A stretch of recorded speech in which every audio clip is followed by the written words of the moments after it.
The Wheel of Time, episode 4 was fantastic. Fantasy at its best. And just to be clear, I wasn't crying at the end of this episode. You were crying.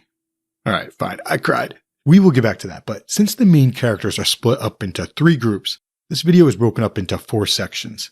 I encourage you to watch it until the end, as I will give you extra color into the incredible writing and importance of these scenes without spoiling future subplots in detail. First, let's discuss Perrin and Egwene. Perrin and Egwene are with the Tuatha, also known as the Traveling People, or the Tinkers. Perrin told Egwene that he didn't trust them, but Aram came over and he is such a nice guy, so Perrin and Egwene joined the Tinkers as they began traveling east to Tar Valon. Perrin got to work fixing a wheel, and that's good because Perrin finds peace in doing work. That is why he was a smithy. Perrin found peace in forging tools. Of course, Perrin is struggling with the fact that he used a weapon to accidentally kill his wife, Layla.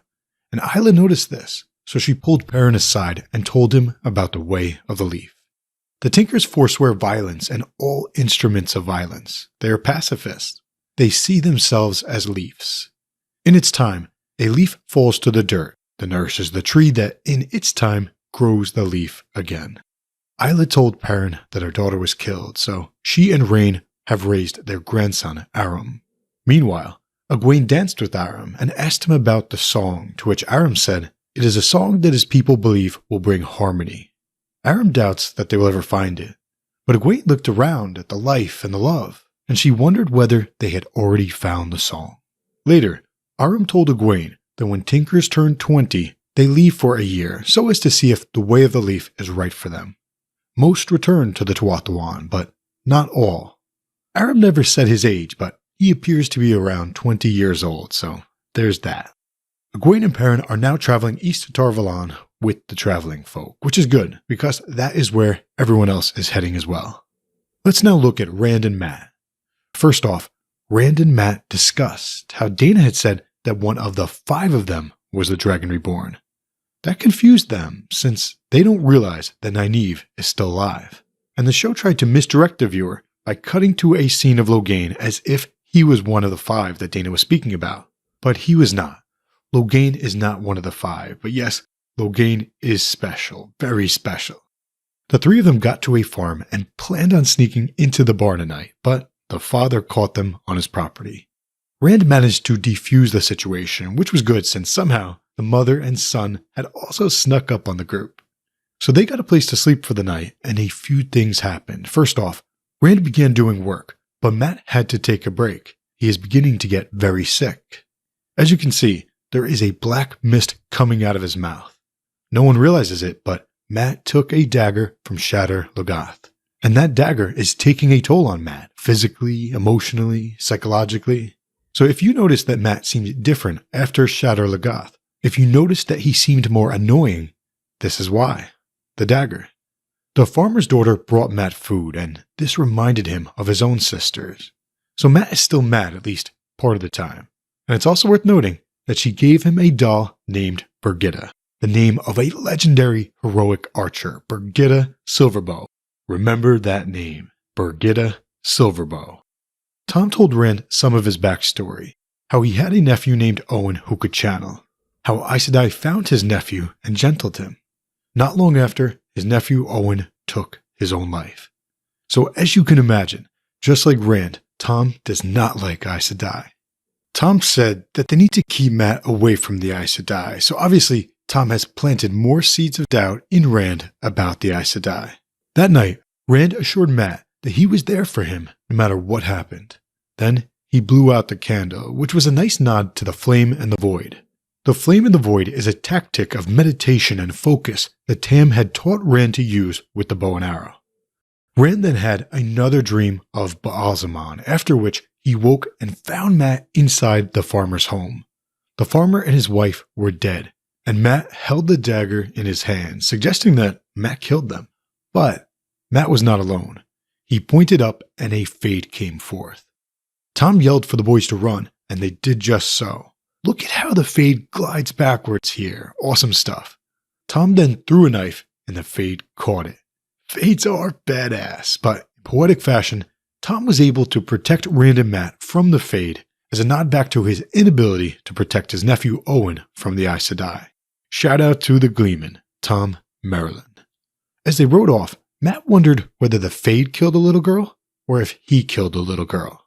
Tragic either way, she was adorable. And unfortunately, Matt left behind the Brigitte doll. Okay, next up, two of the best characters in the entire story, Nynaeve and Lan. Over the course of the episode, Nynaeve grew fond of Lan, and the same could be said of Lan's feelings towards Nynaeve. Since Moiraine is bonded to Lan, she could sense his emotions. Towards the end of the episode, Nynaeve found Lan doing a ritual of his people, the Malkieri. Nynaeve then said some words in the Old Tongue. She did not know what they meant, but they were the last thing that her parents had said to her when they hid her in a cellar during an attack on her village. Lan translated. Those words were the last thing that the King of Manetheren said to his wife before the battle they knew they'd lose. Quote, "We shall go into the land so our children can always hold us and will never be alone. Place your bets now. Odds are we will hear those words again." The showrunner Rafe Judkins said that he fought to get a Lan and Nynaeve scene into the show, and this has got to be it. At the end of this scene, Nynaeve said that Lan is not exactly who she thought he was. He was not just a lapdog with 2 legs. Little does she know, there are still many layers of our Lan Mandragoran's onion to pull back. He is a very complex man. My guess is that there will be more to come in episode 6. Lan countered that Nynaeve was exactly what he thought she was, but he never got to finish that thought because they were attacked. But we are getting ahead of ourselves. This episode spoke to power levels. Logain is very powerful, or rather, he was very powerful. Lan asked Moiraine if Logain was more powerful than Egwene, and Moiraine said she doesn't know, but she doesn't think so. True or not, that is the first clue that Egwene's potential with the One Power is massive, and Egwene is not the only one. Alanna and Liandrin Sedai are strong. Moiraine Sedai is very strong, and Corrine Nagashi, who is the Captain General of the Green Aja, the Battle Aja, is even stronger than Moiraine. Corrine has held off armies by herself, so Moiraine was confused why she seemed so exhausted after healing Moiraine. The reason was Logain. Logain was incredibly powerful. It required 2 sisters at a time to shield him from the One Power as they traveled to Tar Valon, and it was taking a toll on them. Liandrin is of the Red Aja, so she tried to convince Corrine that they should gentle Logain, but the head sister, known as the Amyrlin Seat, instructed them to bring Logain to her at Tar Valon. So they tried to do that, but then Logain's followers attacked, and Logain freed himself from the shields. Logain then burnt down his cage and claimed himself as the Dragon Reborn.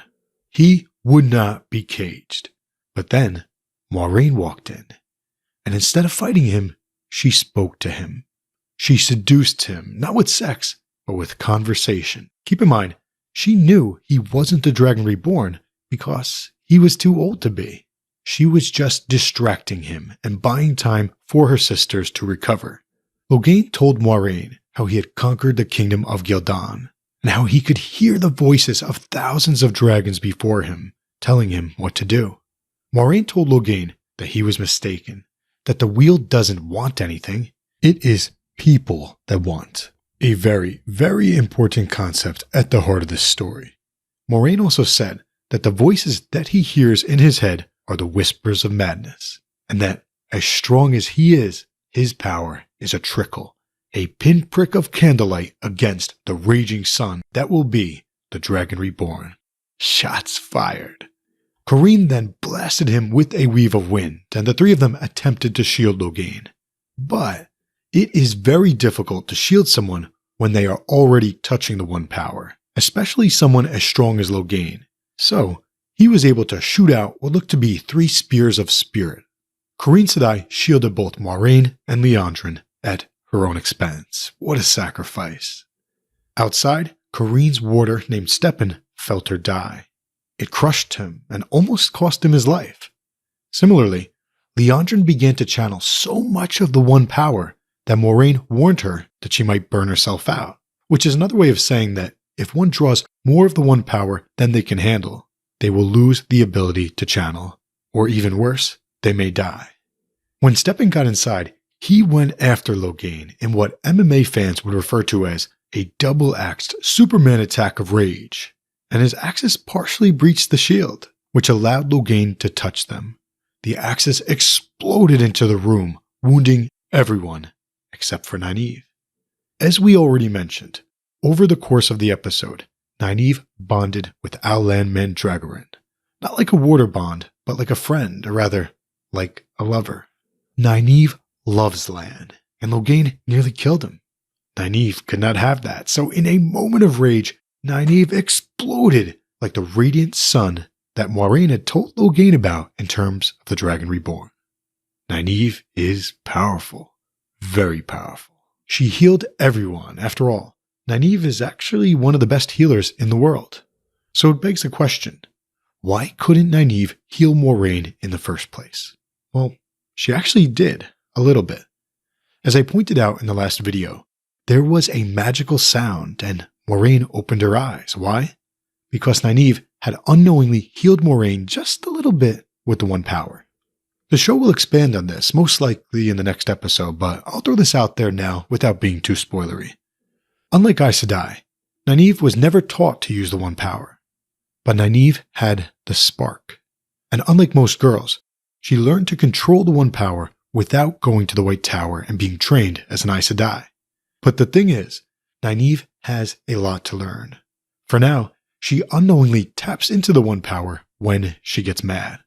So in terms of episode 3, Nynaeve is a loving person, so she got mad that she could not heal Moiraine's wound. And because of her anger, she unknowingly touched the One Power and healed Moiraine a little bit, which again is why we heard the magical sound and saw Moiraine open her eyes. And in episode 4, Lan was dying. Once again, that made Nynaeve mad. So she exploded with light and healed everybody. Afterwards, Logain walked forward in awe. He even began to tear up, which allowed the Aes Sedai to link with Liandrin so that she could gentle him. Logain then lay there crying due to the loss of the One Power. And yes, I cried too, because Nynaeve was my favorite character from the beginning, and Zoe Robbins has brought her to life better than I could have imagined. I feel very lucky to be seeing her and everyone else on screen. That is what I was thankful for this Thanksgiving. Everyone involved in the production of this show, especially Zoe Robbins. Thank you, and happy Thanksgiving.